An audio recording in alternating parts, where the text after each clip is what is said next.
Welcome, Bronco Nation. As most of you know by now, Spencer Danielson has been announced as the 12th head coach of Boise State. This is momentous news for all of us. It's something that we have been waiting to find out. It's been a 2-week process that has been a lot of different names thrown around. The flight trackers have been active on Twitter saying this plane from Boise State was headed here. Hey, the AD was seen at this basketball game. Who is he talking to? A lot of names thrown around in that search, but in the end, Boise State came home to the man that a lot of people put forward as a candidate from the very beginning, and that's Spencer Danielson. So this is a reaction video to that news. It'll be analysis. We'll talk a little bit about our expectations for what this coaching hire will bring to Boise State.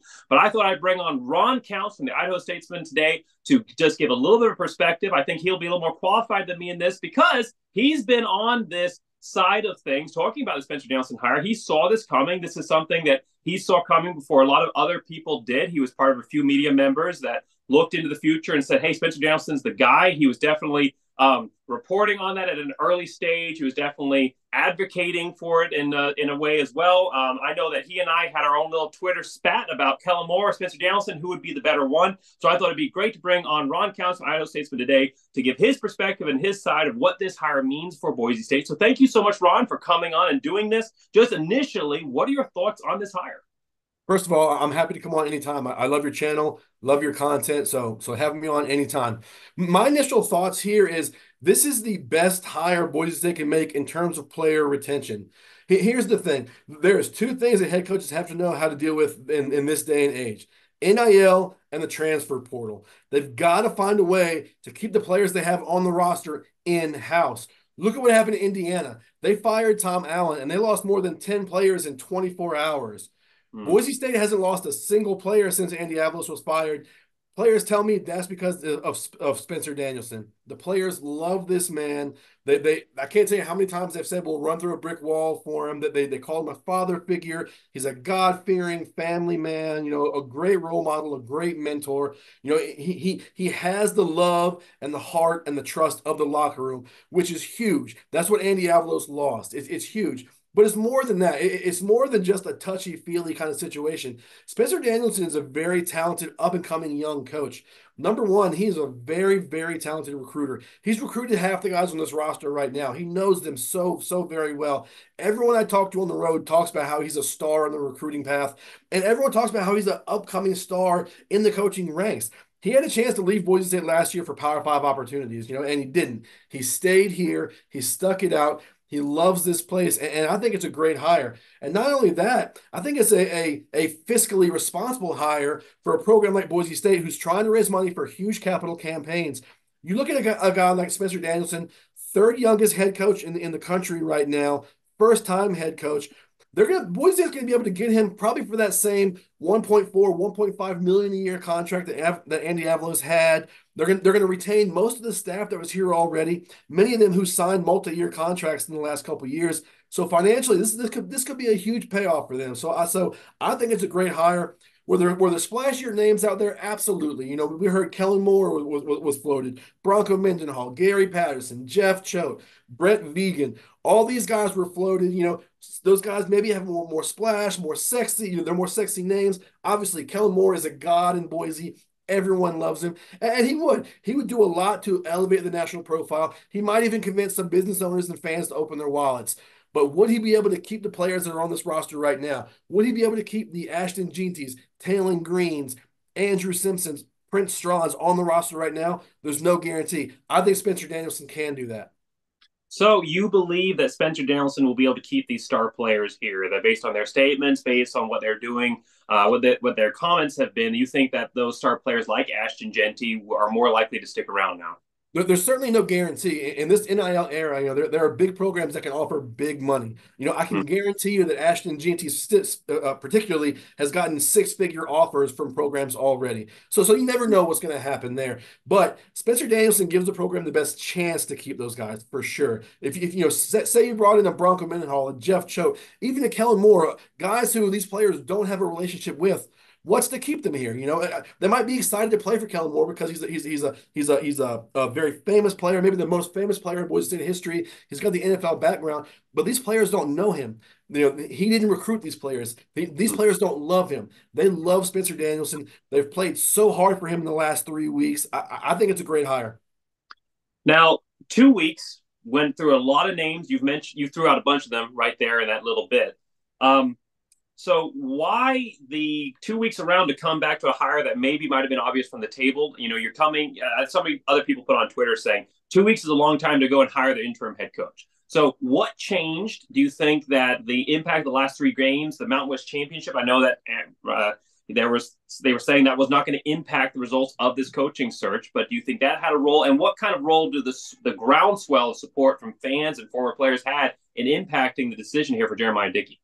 Well, I think Dickey felt like he had to do his due diligence. Here's the deal with Dickey. When he got here, he was basically handed a list of candidates and said, pick one of these guys. He hired Andy Avalos when he'd been when Dickey had only been here for maybe a week, maybe 2 weeks. So Andy Avalos might not have been Dickey's guy when he got here. So Dickey wanted to go out and see if he could find his guy. I know Dickey wanted a coach with head coaching experience. That was important to him. He wanted an experienced guy, a guy who's used to running a program, used to the NIL, used to the portal, all those things.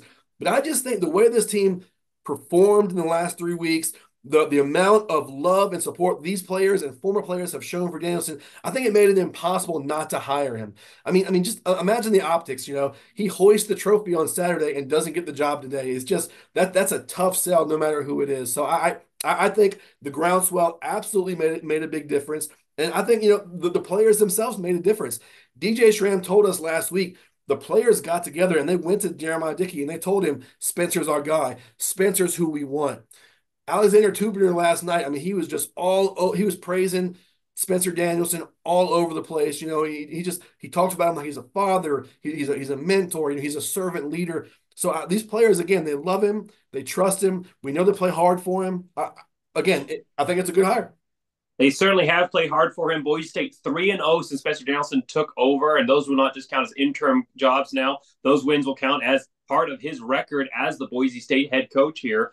What kind of impact has Spencer Danielson had on this turnaround season? First interim head coach to ever win a conference championship ever across all stages of college football. So how much of this turnaround has been due to Spencer Danielson and how much of it has been due to other outside factors? What kind of role do you think Spencer Danielson has had in this dramatic turnaround to put Boise State in the Mountain West Championship game that 3 weeks ago, nobody gave them a shot to get into?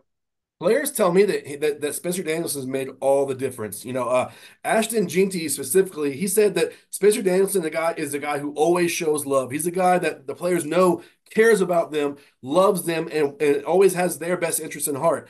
And Ashton Jeanty said, not all coaches do that. That's not something that all coaches have. So these players, again, love him very much.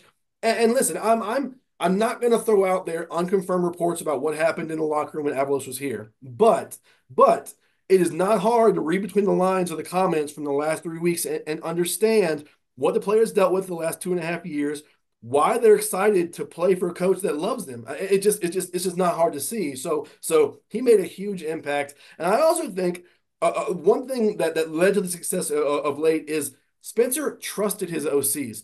Spencer didn't meddle in Bush Hampton's business. Spencer didn't meddle in all his defensive assistants' business. He let them do their jobs, and that's what a great coach does. That's one thing that people don't understand. When you're an OC, when you're a DC, when you're a position coach, it's all about X's and O's. It's all about players. It's all about practice. When you're the head coach, you're the CEO. You're not calling plays. You're not running position meetings. You're hiring good people to do that. You're trusting them to do it, and you're handling the day-to-day. And that's what Spencer Danielson has done so well. Do you have a name in mind who might have an inside track for the defensive coordinator job now? And do you think how big a role and impact do you think Spencer Danielson will continue to have on the defense moving forward now as the head coach? I know you mentioned that CEO role, but of course, every head coach is going to influence the position that they are most familiar with. Brian Harsin was still helping call some plays. Coach Pete did the same thing. So, how much of a role do you think Spencer Nelson will have on defense going forward? And do you have a name in mind for who might replace him as the defensive coordinator? I do think Spencer will still influence the defense. Obviously he's a defensive guy. That's what he's always done. But he's not going to force his DC to run his defense. He's going to let his DC pick his own system, pick his, basically call his own plays. He's going to trust that guy to do his job. And excuse me, in terms of who gets the job, I don't have any kind of official word on this, but I would keep an eye on two guys that are on staff right now, Kane Ione and Eric Chinander. Ione came from Montana State. He's got some DC experience. He's the co-DC right now. The players really like him as well. He's a guy that wants to be a head coach one day, he told me. So that could be the next step for him. And Eric Chinander is one of the most experienced coaches on this staff. He's been at big programs like Nebraska. He's been around for a long time. So those are two names on staff that I would keep an eye on. Towards wrapping up right here towards the end, first off, what kind of hurdles do you think are ahead for Spencer Danielson as the emotion, the love starts to drip away a little bit and you get more to the realistic nuts and bolts of what being a college football team is, and we get into post-bowl game and the celebration, you get into preparing for next season.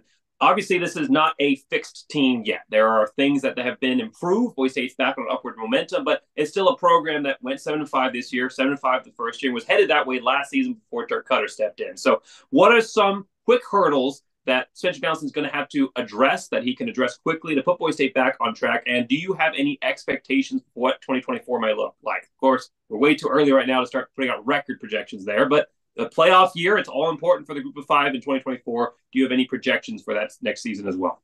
Hey, as sports guys, we love to prognosticate, so I don't mind doing that. But first of all, I'll go back to the two main hurdles that every college coach in the country is dealing with: the transfer portal and NIL. Spencer Danielson has got to find a way to keep the stars on this team, specifically Taylor Green and Ashton Jeanty. If he can do that, this team's going to be fine moving forward. They're going to be competitive next year. The other thing is the NIL money. That's an area where Boise State is lacking in a lot of ways. They're not just trailing Power 5 programs. They're trailing some G5 programs in terms of NIL money and NIL opportunities. And that's not all Boise State's fault. Boise is not as big a market as LA, as San Diego, even as Las Vegas and some of these larger areas. It's tough to raise that NIL money, but they've got to find a way. They've got to find a way to bring more business opportunities in. Fans might have to get involved. That's, in this day and age, that's how you protect your roster. Because this is the thing: tampering is rampant in this country. We saw it. Cam Ward from Washington State, he had 10 offers before he was even in the portal.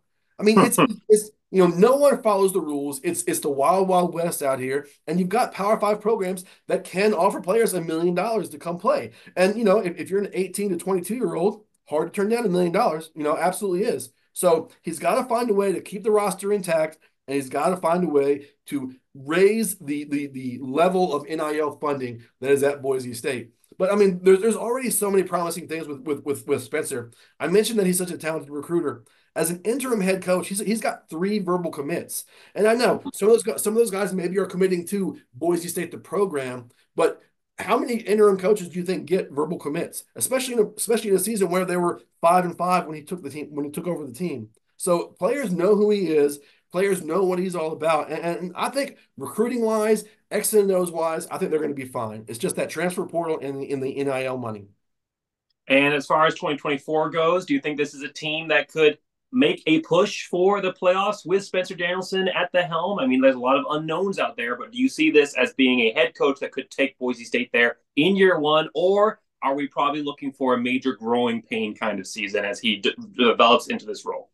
It's going to come down to who stays and who goes. If Taylor Green and Ashton Jeanty come back along with everything else that's coming back this next year, I mean, you look at this roster. Strawn's going to be back. Austin Bolt's going to be back. Mason Randolph, Roger Carrion, Cage Casey, they're all going to be back. Defensively, Andrew Simpson had a monster year. He's going to be back. Ahmed Hassani is going to be back. Herbert Gums is going to be back. Alexander Tubner, Jalen Clark, Rodney Robinson. Like, this is going to be an experienced group next year. So I think if they can keep that group together and fill in some small pieces here and there, that they still need to get. Hassani has come on great as a pass rusher this year. They still need to kind of improve that consistent pass rush. They might need to get a little bit better at corner. through the transfer portal. But I mean, if he can keep that core group together, I don't see why they can't compete for the CFP bid next year. I mean, all they've got to do is win the Mountain West again. They proved this year that they can win the Mountain West even in one of their record-wise worst seasons in program history. So why not next year? Now, let me say this: they do have a very tough non-conference schedule next year. Let's not forget that. Right now, we're looking at Oregon State. We're looking at Washington State. Right now, Oregon, although that game might be going away, but I mean that's going to be tough. You know, you lose 3 games as a G5 program. It's hard to get into that league. But in the Mountain West against G5 teams, I think they're going to be fine. I think they're going to be right in line for another Mountain West championship. All right. And final question for you here. I know we've kept you longer than we wanted to, so we're going to wrap this up. Final question for you. How realistic an option was Kellen Moore out there? And this hire, do you think that you said a lot of flashy names out there and you've listed a ton of reasons why Spencer Danielson was the right hire for this role? Do you think he was selected because he was the clear-cut number one, heads and tails above every other candidate? Or do you think that there was a partial point of some other candidates not necessarily being as interested as was maybe being reported or put out there earlier on? So some of this is going to get into the realm of being theoretical, but if Kellen Moore showed interest in this program, I think you have to go with Kellen Moore. I think you have to for a lot of reasons. You know, his name, elevating the brand, bringing in some more donation money. But again, in terms of roster retention, in terms of moving forward and being successful right away in the CFP era, I think Spencer Danielson was the guy. So if I had to rank them, I'd say Spencer and Kellen were 1, 2. You know, I can tell you, you know, I was told off the record Jeff Choate has been out of the running for a little while. I don't want to go into his reasoning there because I've been sworn to secrecy. This was a really secretive search. JD and his staff did a great job doing that. But Choate, it was out of the running for a while. Vegan is a guy who I don't think really added much more than Spencer Danielson would. Yeah, he was a head coach, but he's at the FCS level. He hasn't dealt with transfer portal. He hasn't dealt with NIL that much. He didn't add that much more to the roster. Same thing with Kirby Moore. I know he had a great year at Missouri, but never been a head coach. You know, I don't think he would add that much more. So I think if you looked at the top 2 candidates, it was the realistic guy, Spencer Danielson, and then kind of the pie in the sky, you know, dream guy of Kellen Moore. So you know, those were your options there. They landed on Spencer Danielson because he's led this program. He turned this thing around. He won them a Mountain West championship, and he was their guy. I mean, he's the guy the players love. He owns that locker room. He owns the players' hearts. The fans are gonna love him. The former players already love him. The Bronco Brotherhood is gonna bleed blue no matter what. They're going to be fine. Spencer Danielson's going to be a good coach. He could be here for 10 years. He's only 35 years old. You know, well, what if we're 10 years down the road and, you know, he's still here and they're constantly in the conversation for a conference championship, for a CFP bid. That's huge for the program, you know. So, and again, the money is a big thing right now. The money is a big thing. If they can get him at that $1.5 million salary, if they can bump up that assistant coach salary pool a little bit, that's going to be huge, and that's going to allow them to still fundraise for all the capital campaigns that are going on right now. Well, thanks so much for coming on, Ron. You always bring great perspective to the channel and to your own work. So Ron Counts has written a great article on this as well, and I'm sure there'll be more articles coming out on the bowl game and everything related to Boise State. So make sure you follow Ron Count on his Twitter profile. Make sure that you follow the Idaho Statesman. I'll have a link to his article as well. I know a lot of people saw our Twitter discussion, and that's what being in this era and in related to the program and discussing Boise State is going to happen. You're going to have things that you disagree on, and that's a great part of it, is getting to have those disagreements. But at the end of the day, I knew that if I wanted a great analysis, a great perspective on this coaching search and on this hire, was to bring Ron Counts on. So I really appreciate you coming on and being part of this today. I know you've got to go, so I'm going to let you go, and then I'm going to wrap up here with just a few of my own thoughts on this coaching hire and what this means for Boise State. So thanks so much for coming on, Ron. And as always, make sure all of you guys go follow Ron Counts and keep an eye on all of his articles as they come out. Absolutely. And I just want to say one more thing. The beauty of sports is that we can debate, we can argue, we can disagree, but we're still friends. We still want the same thing. You know, the sports are still beautiful. We love it all. You know, there's no animosity, you know, right? It's just talking heads debating. That's all it is. So that's the fun of sports. Jacob, you do a great job. Thanks for having me on. Call me anytime. Absolutely, Ron. Thanks for coming on, man. All right. See ya. Wow. as always, a great perspective. I knew Ron would bring that. And yeah, like he said, that's the great thing. That's the whole point of football in general. That's the whole point of sports in general, is to have those discussions, to have those arguments. If everybody's agreeing around a tailgate, that's a pretty boring tailgate. And so it's awesome to have a guy like Ron Counts on, who is willing to bring his perspective and to stand up for his perspective. I know that he and BJ Rains and others got a lot of heat from the fan base for bringing their analysis and their perspective early on, saying that Spencer Danielson was going to be the guy, and then backing that up and supporting it and continuing to advocate for that perspective. But that's what a good reporter should do. That is what someone that you can trust, that you know is going to give you their honest opinion, is someone that's going to continue to stand up for that opinion, even in the face of maybe some people who disagree. So I definitely appreciate Ron Counts coming on and giving his perspective. He was one of the early advocates for Spencer Danielson, and he definitely brought a lot to the table in that discussion. So I wanted to make sure that he had a chance to come on and have his thoughts put out there. They're also in his article, so make sure, again, that you guys go and watch that. So just quickly wrapping up with this, the meat of this video, Ron Counts' perspective, the valuable part is done, but I do also want to present my perspective real quick here at the end of the video. So as you guys know, Spencer Danielson was not my number one choice, and I was a late convert to the Spencer Danielson bandwagon, as it were. I mean, and it definitely was the performance of the team post Andy Avalos. Early on, before even Utah State, I think it was BJ Rains that put out there that Spencer Danielson should be the guy, that he should be hired before the Utah State game. And I said, that's ridiculous. That would be another Andy Avalos hire, because I definitely associated the struggles that Boise State had defensively with Spencer Danielson. But the team that we have seen the last 3 weeks has not just been the product of good players performing well and of players performing off of the emotion of a coach that loves them. This is also the product of a coach that has had the shackles free, full control of the defense, full control of the offense by Bush Hanneman, full control of the defense by Spencer Danielson. And we've seen a radically different scheme for Boise State. They have been focused much more on their pressure packages. We've seen some different player packages out there.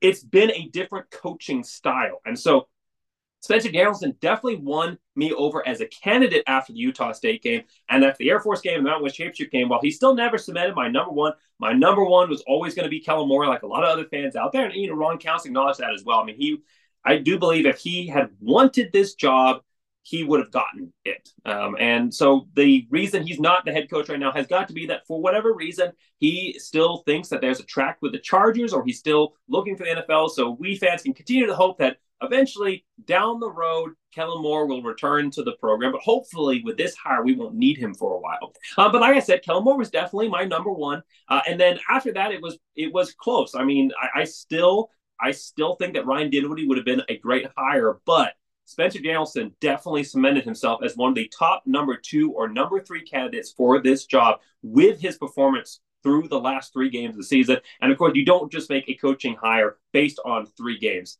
If Jeremiah Dickey made this decision, which he did, Jeremiah Dickey made this decision based on what Spencer Danielson brings to the program with all of his experience at Boise State so far. He's been part of this program for quite a while. He's a recent defensive coordinator under Andy Avalos, sole defensive coordinator under Andy Avalos, but he has been part of this program for a long time. And there's really nobody on this roster right now, as far as coaching goes, that bleeds blue more than Spencer Danielson. He is committed to this program. Ron Counts said he's had P5 offers, and he decided to stick around. So I think that this was a good hire. Now, that doesn't mean that I don't have questions. That doesn't mean that I don't have doubts. And some of them are the questions of, how does this team run when the momentum and energy of the season dies down? How does this team overcome adversity? I mean, they haven't faced adversity yet this season. That's huge props to the team and to Spencer Danielson. But eventually, at some point, they are going to run into a game that they lose. You don't stay undefeated forever. They're going to lose a game. They might lose a few games. Ron Counts correctly pointed out that next year's schedule is tough. It is a very tough schedule. Boise State's had a trend of that recently. But again, Boise State's schedule is hard out of conference, and they have another tough schedule next year. In addition to the Mountain West continuing to raise its profile, unquestionably the best Power 5 conference out there, Group of 5 conference out there in college football right now. So how does Spencer Danielson and this team overcome struggles? How does this team overcome hurdles when you are not feeling the energy and love of the game, when you're no longer riding on the highs of winning and you're having to have tough discussions with players? When you're having, Spencer Danielson's obviously done that already. He's been a defensive coordinator. It's not just all been positives out there. And he fires people up on the sideline and he'll yell at people too. So, but how do you start to have those tough conversations as a team when you have to start making major adjustments and looking at how you run things? How is he going to be able to handle it as a head coach? We don't know because he's a brand new head coach. He's also an untested commodity right now. So there's a lot of excitement and a lot of potential. And I do love this hire because I think that at a baseline, Spencer Danielson was the right one to go with. There may have been some more peaks beyond the base of the mountain that could have been potential slam dunks, like Kellen Moore potentially, but Spencer Danielson was a fantastic base to build off of, and I think he's going to develop into an outstanding head coach because he's shown to be a great head coach so far. But how do they overcome that? Is he going to be able to maintain those stars? I think Ron Counts is right. I think part of the decision to go with Spencer Danielson was the fact that this is a new era of college football. There is a new market out there. NIL is tearing shreds into college football teams left and right. The group of five is especially hurting right now. And a decision to go with Spencer Danielson had to be impacted by the way the players have reacted to him, the way they've rallied around him, the way that certain players have come back from injury right when he decided to step up as the head coach. So can he keep those players? Because I think that was part of the decision to go with him.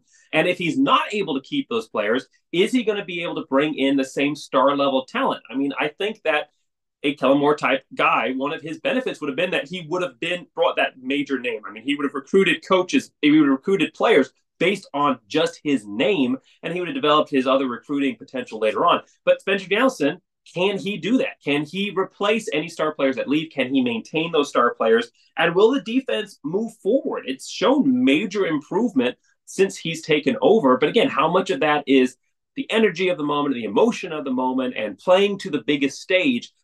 Boise's got some major issues on this defense that they've not consistently shown able to cover. They've not consistently shown they're able to bring pressure, especially with three-man pressure. Boise State still, to this point, is not able to put any pressure on the quarterback when they only bring three rushers. So there are still issues that Boise State's got to resolve. Is Spencer Danielson going to be able to do that, especially now as he takes a step back from the focus on the sole defensive coverage positions and starts to look at the team as a whole? How will the defense be impacted by that? Maybe their best shot to improve and to continue to grow was with Spencer Danielson as defensive coordinator. How does bringing in a new name and Spencer Danielson now having a larger wealth of responsibilities, how does that impact this Boise State defense, which needs a lot of attention and focus right now going forward? And can he avoid the temptation to influence the offense? It's pretty easy when you're the interim head coach, and if you got nothing to lose, to say, all right, buddy, all right, Bush, we've been co-partners in this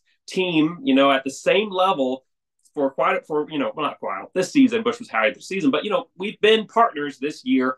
All right, I'm the interim head coach, but I'm going to handle the defense. You handle the offense. At the end of the day, it's not my head. It's not. I'm the interim head coach. Now he's the head coach. People look to him. When the offense doesn't perform well, they look to him. I mean, Bush Hammond obviously takes questions as well, but the head coach is the one who finally gets all the responsibility. Is he going to be able to avoid that temptation? Because that was one of the biggest downfalls of Andy Avalos, was his inability to stay hands off from the offense. It's hard for defensive head coaches to make it in college football or in the NFL. It's hard for defensive coaches to make it in football because they have a tendency to try to influence offense, and offenses that are influenced by the defensive coordinator almost always come out looking lethargic, and they end up failing because their focus defensive and offensively, I've talked about it before, the mindsets are completely different between those two positions. So good defensive coordinators, great defensive head coaches are the ones that bring in brilliant offensive minds and then are hands off. They let them do their thing, like Nick Saban does. They stay hands off and they let them run their system. That's what Spencer Danielson's got to do. Can he do that? That'll be a question. Again, brand new head coach. He's been an intern for 3 games, but that's it. Just 3 games at the end of the season. We don't know how he's going to develop into this role. But I will say, at the end of the day, there are a lot of questions out there. Ron Count's points are valid. He is a strong candidate for this team. He brings a lot to the table. He has certainly earned this position. He's certainly earned this chance to show what he can do. The money factor is big as well. Boise State definitely saves money on this hire. But at the end of the day, I don't think this was a purely money-based decision. I think that Jeremiah Dickey did his due diligence and looked around and came home and said, Spencer Danielson's our guy. He's the best one. that we can bring who's going to bring everything, the consistency that you want in a head coaching position. You don't want that to be a position that's unstable. So maybe some other guys would have been interested, but who knows how long they would have stayed if other offers have come. Spencer Danielson's not going to be drawn away by those offers. He's going to bring the players with him. I mean, the players are committed to him. You had a real concern of having a coup, a riot on your hands if you tried to replace Spencer Danielson in that locker room. He brings experience, not a head coaching position, but so far in his time at Boise State, he knows his system. He bleeds blue. He knows what the Boise State is about. And he has shown that he can rally a team. And sometimes that's the most important thing for a head coach to be able to do. Can he let his coordinators do their jobs, but bring the rally moment when you're down, when you're in a low spot, when you are searching for answers, when your head coach has just been fired towards the end of the season and you are looking at not even getting to bowl eligibility? Can he rally you? Can he cause you to reach deeper into yourself and find out what you are capable of before you even know it? Can he do that? That's what a head coach needs to be able to do. And Spencer Danielson has more than proven that he is capable of doing that. So I have a lot of confidence in this hire, not just because of everything Spencer Danielson brings to the table, but because Jeremiah Dickey made this decision. Jeremiah Dickey is, without a doubt, one of the greatest athletic directors in Boise State history. I said from the very beginning, I would trust whoever he hired. Maybe not if it had been Gary Patterson. I would have been a hard sell. But everyone else besides him, anyone that he hired, I would trust because Jeremiah Dickey chose him. Ron Counts was right. Jeremiah Dickey did not choose any of those.